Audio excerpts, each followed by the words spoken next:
Hoi An est probablement la plus belle ville du Vietnam. En tout cas, notre coup de cœur sur ce pays. Longtemps endormie et oubliée le long de sa rivière, Thu Bun, sachez qu'elle connaît aujourd'hui un énorme succès. En témoignent les plus de 1 million de touristes qui se pressent chaque année pour visiter la ville aux 1000 lampions. C'est un véritable joyau architectural, des centaines de belles demeures bourgeoises un peu partout, des temples chinois, des boutiques finement restaurées, une gastronomie succulente. C'est parti pour la visite de l'une des plus charmantes villes que nous ayons visitées. C'est parti pour la visite de Hoi An.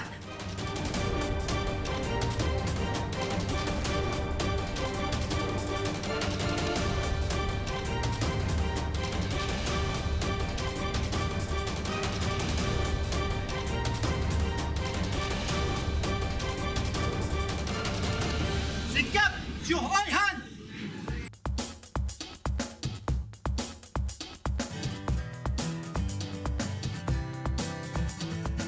Petit conseil pratique pour bien visiter la vieille ville de Hoi An et éviter les hordes de touristes qui déferlent sur la ville à partir de 10 h, il va falloir se lever tôt. On vous conseille d'y venir entre 6 h et 8 h. Sachez que la plupart des vieilles maisons et des principaux temples ouvrent à partir de 7 h 30, 8 h à peu près le matin. C'est là qu'il faut venir découvrir la vieille ville de Hoi An. C'est vrai que venir sur le coup des 8 h, c'est très agréable, il y a beaucoup moins de touristes. Par contre, revers de la médaille, la ville est ouverte aux scooters et en série, ça passe de tous les côtés et c'est un peu moins agréable qu'en soirée, quand tout est fermé et que tout est piétonné. Bon, faut pas tout avoir, ou alors il faudrait peut-être venir à 6 h.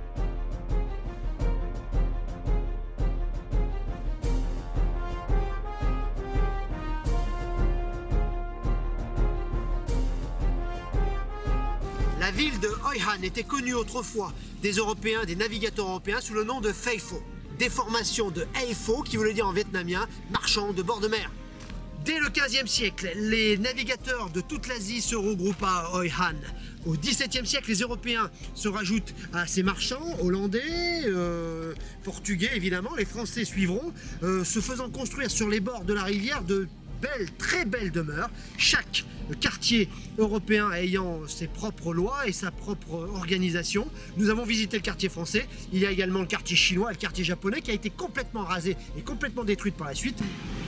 La vieille ville de Hoi An est surnommée la Cité jaune. On comprendra aisément pourquoi quand on voit ces magnifiques demeures anciennes patinées de jaune comme on adore. Sachez qu'il y a plus de 1000 bâtiments anciens à Hoi An, 800 sont classés au patrimoine mondial de l'UNESCO.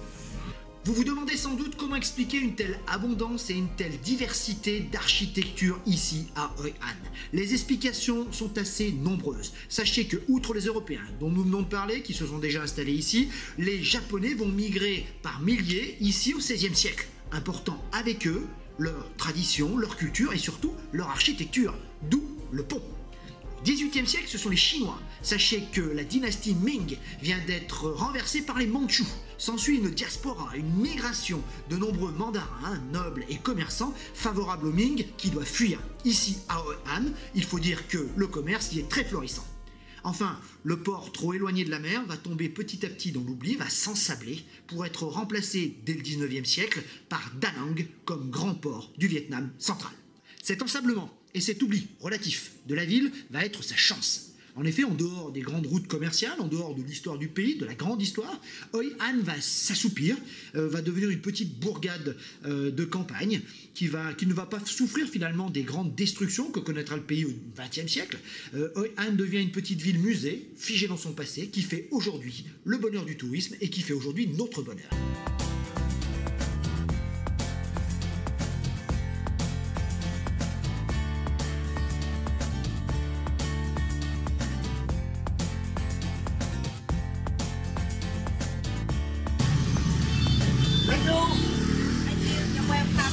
Alors pour visiter la vieille ville de Hoi An, il vous faut un pass 5 monuments, c'est 120 000 dong, c'est pas si cher c'est vrai, il faut les prendre dans des petites guérites comme celle-ci, on est derrière le marché, à côté du temple de Wang Dong Temple, d'accord, mais il y en a un petit peu partout en ville, à l'office du tourisme également dans le quartier français, donc on les retrouve partout, ne vous inquiétez pas, on peut les acheter. Mais n'oubliez pas, sinon vous ne pouvez pas rentrer dans les vieilles demeures coloniales ou dans les vieux monuments. Alors avec cette carte forfaitaire, 5 coupons, Que visiter sur la vieille ville de Hoi An? 800 monuments classés au patrimoine mondial de l'UNESCO et énormément de temples et de vieilles maisons à visiter. Nous avons fait pour vous une petite sélection, un petit top 5 des monuments que nous avons préférés et visités sur la vieille ville de Hoi An.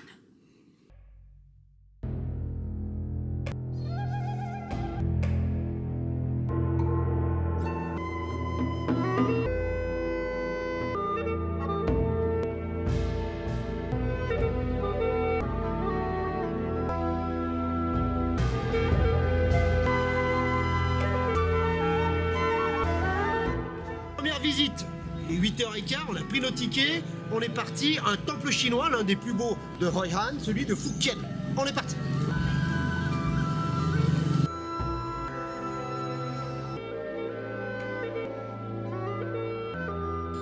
Ce temple a été construit autour de 1690 par la communauté ethnique des Fujian, venant de Chine. Il fonctionne comme une salle de congrégation traditionnelle chinoise dont on va vous présenter maintenant les caractéristiques. En un, d'abord, une grille ornée, colorée, très travaillée, avec des fontaines de chaque côté, très photogéniques.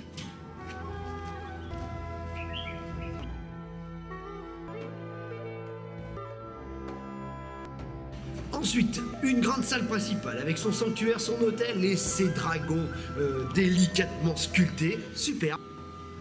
Derrière l'autel, la divinité principale du temple, rappelez-vous, la Dame Céleste, on l'avait rencontrée à Saigon, dans le quartier de Chinatown, en tout cas de Tianlong, vous vous en rappelez peut-être. Ici, elle est derrière nous, à l'entrée, deux génies, l'un scrute l'horizon, l'autre tend l'oreille pour avertir des dangers, la Dame Céleste qui est derrière moi. La statue de la déesse Tianhou, la déesse des navigateurs et de la fertilité, a été découverte sur la plage de Hoi An en 1697. Elle aurait des vertus évidemment magiques, et elle aurait des vertus de fertilité. Beaucoup de femmes viennent ici pour avoir des enfants.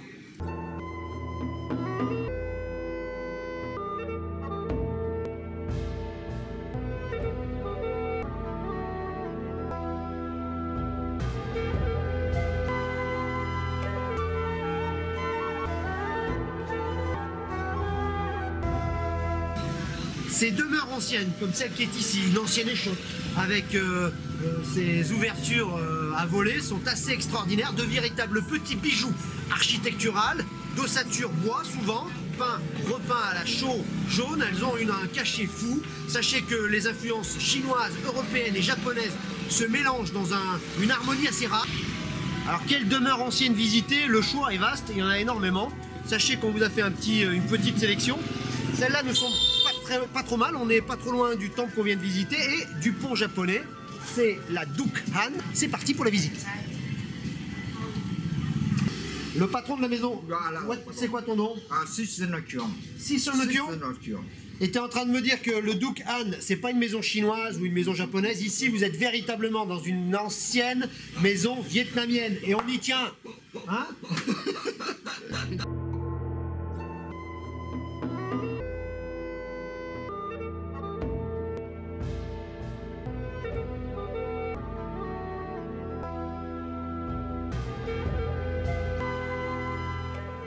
Nous sommes au centre de la maison Duk Han, un petit patio intérieur avec fontaine et bonsaï, vraiment super original et super romantique.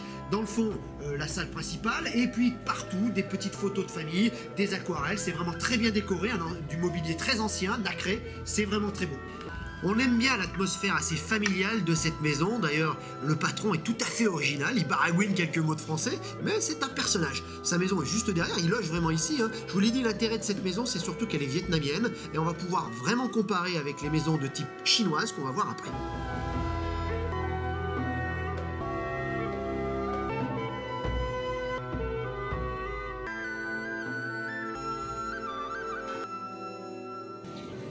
Derrière moi, le monument emblématique de la ville de Hoi An, son fameux pont japonais qui date de 1593. Il a une légende assez incroyable, il paraîtrait qu'il serait indestructible. Il a résisté à toutes les attaques, il a résisté à toutes les destructions.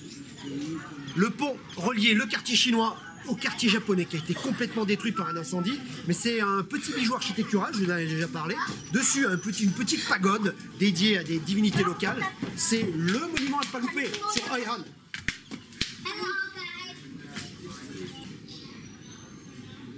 Pour la petite histoire, séquence anecdote, une plaque votive a été trouvée sous le pont, un bagnon a poussé dessus. Cette plaque était censée protéger ce pont. Certains habitants de la ville sont persuadés que si on enlève la plaque, le pont s'écroule.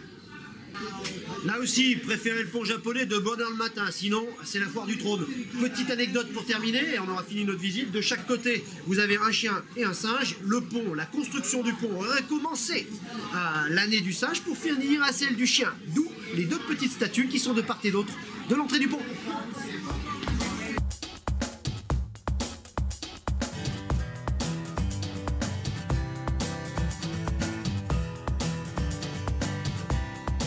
Après le temple Fukien, la maison Dukhan, le pont japonais, 4e visite sur Oihan, la maison chapelle de la famille Tran. Alors on est un petit peu en dehors de la cité historique, on est un petit peu hors des sentiers battus. C'est une maison chapelle, très intimiste, très familiale. La maison Tran, merveilleux, on va dire, harmonie entre les styles japonais, le plafond qui est ici, les styles chinois avec le toit et le style vietnamien qui se voit dans la charpente en forme de flèche. Pour la chance, des petites pièces de monnaie, enfin je sais pas des petites pièces d'ailleurs, on fait comme ça, on va mettre dans le bol, attention. Lucky for some, I'm young, I'm in for you. Lucky for me? Yes, lucky. La chance est avec moi, donc c'est bien, sur ce petit hôtel super sympa. Bon bah ça va. Who I want to try lucky. Construite en 1802 par un célèbre mandarin qui était au service de l'empereur, c'est difficile à dire, l'empereur Jianglong.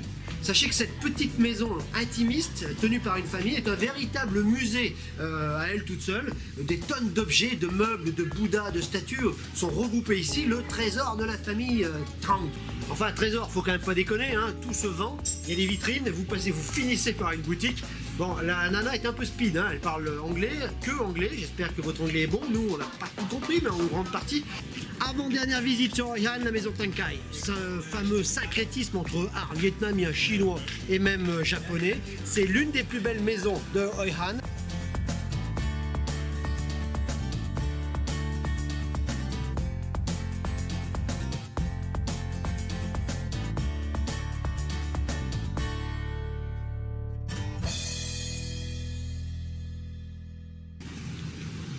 Vous cherchez l'ancien quartier français, c'est ici l'ancienne rue Courbet avec The Broder Café juste derrière moi. Toute cette rue avec de jolies maisons coloniales, c'est une belle balade dans l'ancien quartier des Français à Oihan.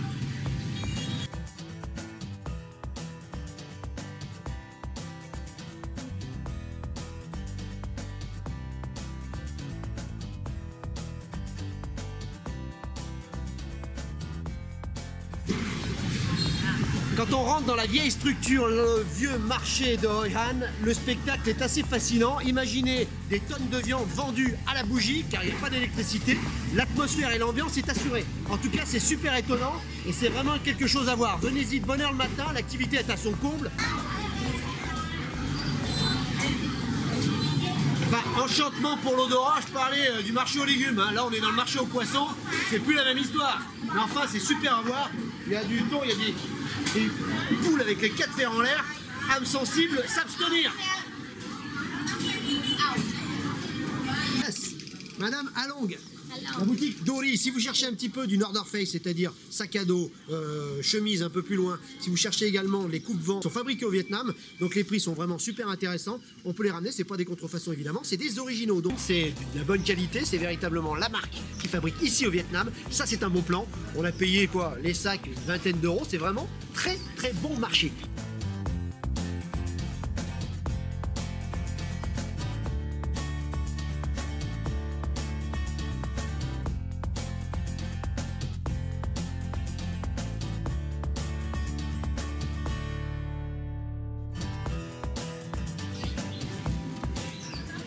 Bonne boutique Northern Face, vous les trouvez après le pont japonais, quand vous passez de l'autre côté de la ville, quand vous venez du centre. Sur la rue Tang Fu, à 2 pas de la maison de Duc qu'on a visité tout à l'heure, Madame Van, c'est marqué là-haut. C'est un tailleur assez réputé sur la ville de Oihan. Elle fait pour les dames, elle fait pour les hommes également. Nadia s'est fait faire une petite robe, on attend un peu le résultat, mais je pense qu'on va pas être déçus. Madame Van, sur Oihan, si vous voulez vous faire un bon tailleur, et en 2 jours c'est fait, même pas Dans un jour. un jour, Hop, vous amenez une robe, vous voulez la même, on vous fait la même en rouge, en bleu, en vert. Hein, je pense que je vais me faire une petite robe par Namvan. Merci. Comme on vient de le voir, la ville est le paradis du shopping. On peut se faire en un minimum de temps et pour un minimum d'argent des vestes en cuir, des chaussures, des sacs, des robes, comme on l'a vu, ou des vêtements et même des costumes. Ça reste assez touristique, c'est vrai. On peut par exemple trouver des sacs North Face un peu moins cher sur Saigon, mais ici l'ambiance est nettement plus tranquille et nettement plus calme pour marchander et faire son shopping, notamment à la nuit tombée quand la ville s'embrase et que les lampions s'allument, c'est tout simplement magique.